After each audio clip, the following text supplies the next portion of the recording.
Assalamualaikum warahmatullahi wabarakatuh. Baiklah, pada kesempatan kali ini kita lanjutkan pembahasan kita tentang limit fungsi trigonometri untuk bagian yang kedua. Limit fungsi trigonometri untuk bagian yang kedua ini adalah terkait dengan limit fungsi trigonometri yang tingkat variasinya agak lebih tinggi. Secara mendasar, di dalam menyelesaikan limit fungsi trigonometri, yang utama adalah kita uji terlebih dahulu. Apabila hasilnya sudah tertentu, berarti sudah selesai. Namun, apabila masih dalam bentuk 0 per 0, harus diatur sedemikian rupa sehingga untuk menghasilkan hasil tertentu. Apabila bentuknya 0 per 0, secara umum untuk mengubahnya atau mengaturnya adalah dengan menggunakan dua prinsip.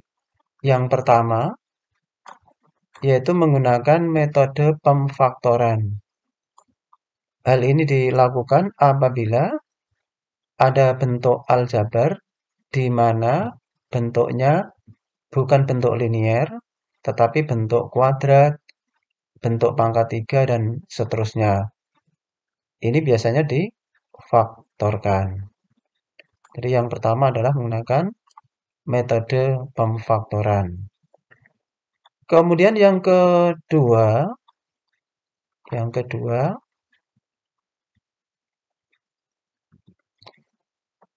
menggunakan menyederhanakan fungsi trigonometrinya. Yang kedua adalah menggunakan menyederhanakan fungsi trigonometrinya.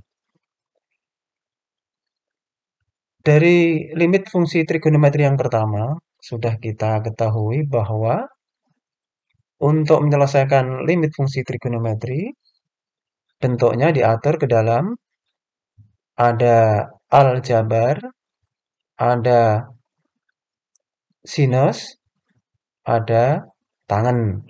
Kalau bentuk cos biasanya apabila nilainya diisikan, bentuknya tidak nol. Maka secara prinsip kita kenal yaitu yang namanya AST atau bentuk aljabarnya bagaimana, S sinnya, kemudian T tangennya. Ini.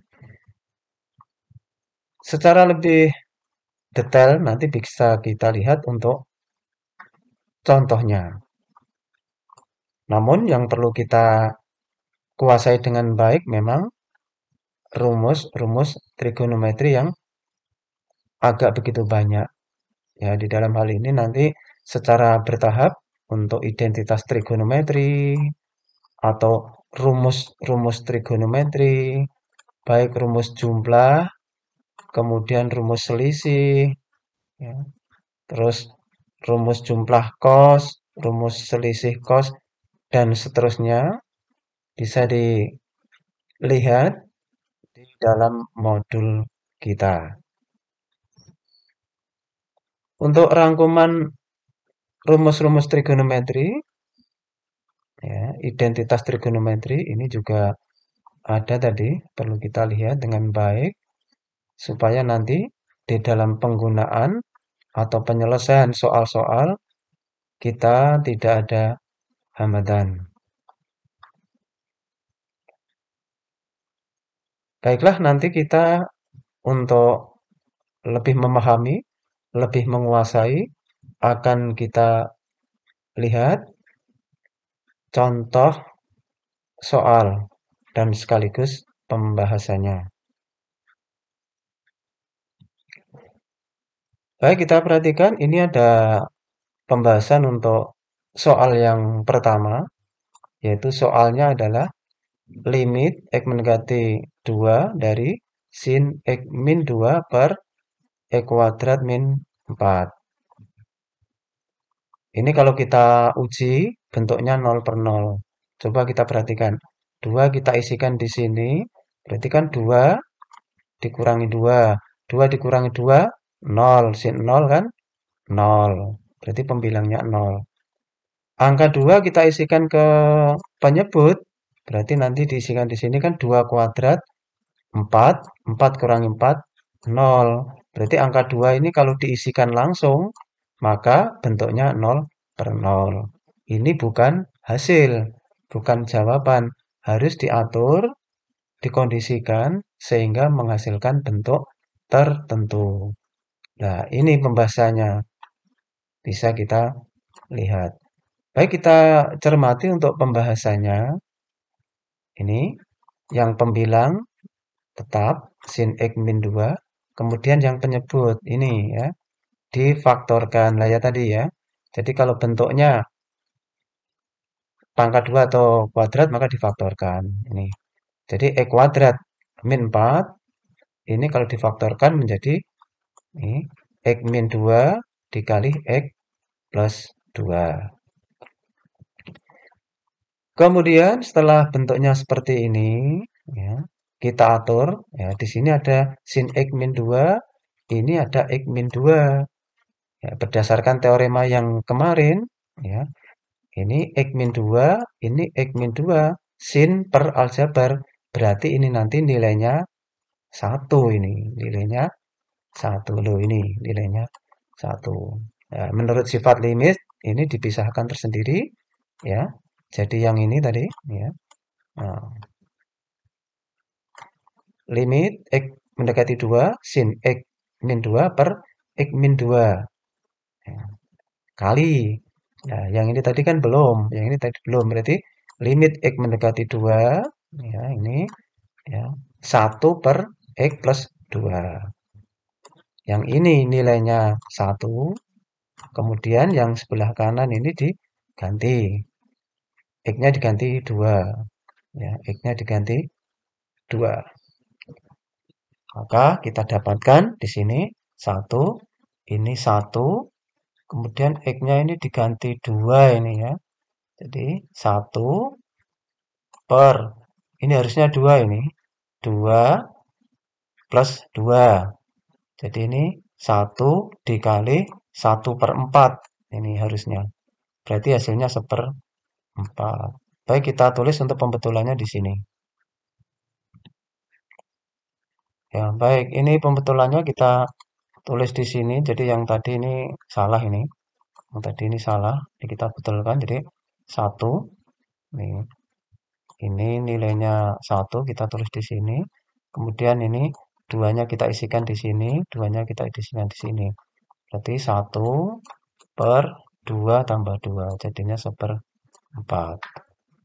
Itulah untuk yang bentuk yang pertama atau contoh yang pertama. Baik, sekarang kita sambung untuk contoh yang kedua. Contoh yang kedua, limit X mendekati P per 4. P per 4. P di sini adalah P sudut, yang artinya 180. 180 itu, ya, kalau dibagi 4 adalah 45. Nah, kalau kita isikan di sini, ya, sin 45, ya ini cos 45, ya. Ini nanti sin 45. Cos 45 kurangi sin 45, 0. Karena sin dan cos untuk sudut 45 derajat sama. Berarti kalau dikurangkan ketemunya 0. Ya, untuk membantu lebih lanjut bisa kita lihat di tabel sin, cos, tan untuk sudut-sudut istimewa.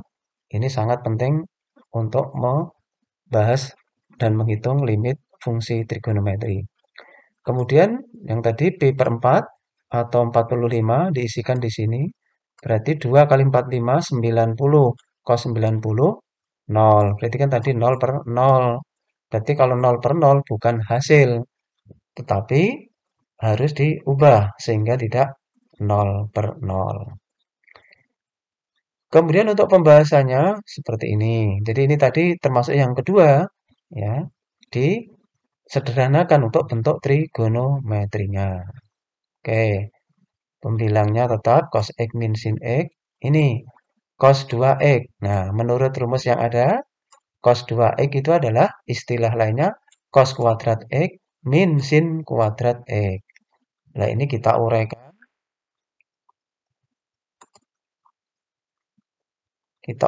Kita faktorkan. Nah, ini. Jadi, kuadrat kurangi kuadrat, ya. A kuadrat min B kuadrat menjadi A min B dikali A plus B, ya. A min B kali A plus B. Jadi, kalau begitu ini cos A sebagai A-nya, sin X sebagai B-nya. Berarti nanti cos X min sin X dikali cos X plus sin X. Kita perhatikan ada pembilang dan penyebut sama, berarti bisa kita ringkas. Dengan demikian, apabila kita sederhanakan, ya, ini sudah hilang, nggak ada, atau ini dirubah menjadi perkalian terlebih dahulu ini. Tapi ya misalkan tidak usah ditulis, langsung hilang pun tidak apa-apa. Ini nilainya 1 nanti. Ya. Jadi ini nilainya 1. Ini karena pembilang dan penyebut sama. Kemudian untuk ini dihitung sendiri yang tadi. Ya, limit X mendekati Pi per 4, 1 per cos X plus sin X. Kita isikan ya, kita isikan. Pi per 4, Pi per 4 tadi 45 ya. Kemudian ini berarti cos 45 di sini, sin Pi per 4 berarti sin 45. Dengan demikian ini 1 kali 1 ini 1. Kemudian untuk cos 45 setengah akar 2 plus ya, setengah akar 2 juga. Nih. Baik, untuk yang di sini ya, berarti ini setengah akar 2 ditambah setengah akar 2, hasilnya akar 2. Hasilnya akar 2. Tapi bentuk ini kan penyebutnya masih irrasional, maka perlu dirasionalkan. Berarti kali akar 2 per akar 2. 1 kali akar 2, akar 2 ya. Nih, akar 2 kali akar 2, ketemunya 2. Berarti akar 2 per 2, atau setengah akar 2. Itu untuk contoh yang kedua. Sekarang untuk pembahasan contoh yang ketiga. Pembahasan contoh yang ketiga. Ya, yang ketiga ini sudah agak mulai kompleks, tetapi ini bisa kita perhatikan ada soal ini ya. Ini limit X mendekati Pi per 3. Pi per 3 ini. Pi per 3 berarti 180 per 3, yaitu 60 derajat. Ya, ini kalau diisi, X-nya diganti 60 derajat, 0 per 0, maka harus diatur sehingga hasilnya tidak 0 per 0. Oh ya, ada bentuk tan per sin kemarin. Ya, ya. Ini nanti nilainya 1 ini. Nilainya 1. Isinya sama, ada tan di pembilang, ada sin di pembilang. Hasilnya 1. Ya, ini nanti hasilnya 1. Nah, 1. Jadi asal tan per sin, kemudian sin per tan, ya, ya, itu bisa diringkas langsung sin, ya, tannya dihilangkan, sinnya dihilangkan, ini diringkas berapa per berapa. Tapi kan ini ya 3x min P, ini 3x min P kan hasilnya 1. Ini. Berarti kita tinggal mengurus yang ini, yang cos 2x. Kita tulis di sini nih, di sebelahnya. Limit x mendekati Pi per 3 cos 2x. Ya, tadi ini nilainya sudah 1. Ya, ini kita ganti 60 derajat tadi. Ya, derajat berarti 1 kali cos. Ya, ini 60 derajat ya. 60 derajat kali 2. Berarti 120. Cos 120 sudah kita pernah bahas juga, min setengah. Oleh karena itu, ini ya, 1 dikali min setengah, ketemunya min setengah. Jadi memang untuk nilai-nilai trigonometri sudut-sudut istimewa kita harapkan untuk lancar. Baik, contoh yang selanjutnya yang keempat. Nah, ini. Limit X mendekati 0 dari 1 min cos 2X ya, per X tan setengah X. Baik, ini bentuknya sebetulnya bisa dikembalikan ke yang kemarin ya, yang kemarin nih. Satu min cos. Nah, ini kalau ada satu min cos itu diringkas pasti menjadi 2 sin kuadrat. Ya, satu min cos diringkas menjadi satu ya, satu min cos diringkas menjadi 2 sin kuadrat. Nah, ini separuhnya dari tadi. 2 sin kuadrat, karena ini 2x, maka separuhnya x. Nah, ini. Jadi nanti kalau misalkan ini 8x, berarti ini isinya 4x. Ya, ya, 1 min cos ya, 1 min cos. Kalau ini 10, berarti nanti 2 sin kuadrat, 5x. Begitu. Oke. Nah, kalau bentuknya seperti ini sudah relatif mudah ini. Karena sudah dalam bentuk AST, ya, aljabar sin tan. Ya. Untuk di pembilang AST-nya berapa? Oh, sin kuadrat.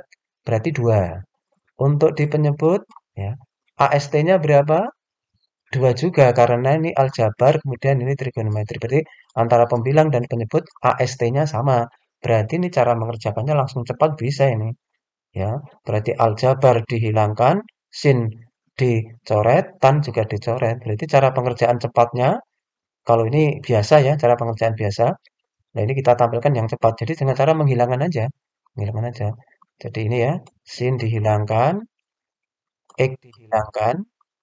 Kalau X dihilangkan nanti ditulis satu, ya, ditulis satu, ditulis satu. Ini X dihilangkan, tan dihilangkan, ya, X dihilangkan. Baik, kita tulis di sebelahnya coba ya. Baik, jadi kalau kita menyelesaikan yang bentuknya sudah AST pembilang, ya, aljabar sin tan untuk pembilang, sudah sama dengan AST-nya penyebut, kita tidak usah berpanjang-panjang seperti ini, nggak usah ini. Ya, cukup seperti ini saja. Ya, ini kita hilangkan, sin kita hilangkan, ya, ini kita hilangkan tadi, ya. Aljabar ini kita hilangkan, tan juga kita hilangkan, X juga kita hilangkan. Berarti 2 di sini. Ya, ini ada angkanya satu kan? Taruh di sini. Kuadrat tetap ditulis, kalau pangkat tetap ditulis. Berarti 2 kali 1 kuadrat. Hilang, hilang, hilang. Maka tinggal setengah saja yang kita tulis di sini. Oleh karena itu, inilah hitungannya. 2 dikali 1 kuadrat itu 1. 1 kali 2, 2. Per setengah. 2 dibagi setengah, ketemunya 4. Loh, ini sama kan? Ya. Jadi ini ketemunya 4. Jadi kalau AST pembilang sudah sama dengan AST penyebut, ya, AST aljabar sin tan. Maka limit dihilangkan, ya, sin dihilangkan, tan dihilangkan, variabel X dihilangkan, angka-angkanya tinggal dituliskan di situ. Oh ya, jangan sampai lupa untuk pangkat tetap ditulis. Ya, barangkali kemarin kita belum seperti itu. Ya, nanti kalau mengerjakan soal yang modelnya AST pembilang sama dengan AST penyebut, dilakukan dengan cara yang demikian. Baik, berikutnya ini satu lagi yang kelima, yaitu ada soal yang modelnya demikian. Limit X mendekati 1 dari tan X min 1 kali sin, ya, 1 min akar X per, ya, X kuadrat min 2X plus 1. Cara pengerjaannya adalah ini, yang pembilang tetap terlebih dahulu. Oh ya, yang penyebut kan bentuknya kuadrat, maka difaktorkan. Ya, difaktorkan menjadi, ya, X min 1 dikali X min 1. Oh ya, jelas pasti ini ya. Ada tan X min 1, ada X min 1. Berarti nanti bernilai 1. Tapi kalau kepengen cepat ya sudah, ini langsung coret-coret gitu aja hilang. Berarti nanti kita tinggal yang eh, bentuk yang ini saja, bisa, boleh. Nah, tapi yang ini tidak bernilai 1 ini. Ya, tidak bernilai 1. Karena antara isinya sin dengan yang ini kan beda. Kalau ini 1 min akar X, kalau ini X min 1. Tapi bisa diatur, disamakan. Ya. Ini tadi nilainya 1 ya. Bisa ditulis lagi, bisa tidak. Berarti kita tinggal mengkondisikan ini. Kita mengkondisikan yang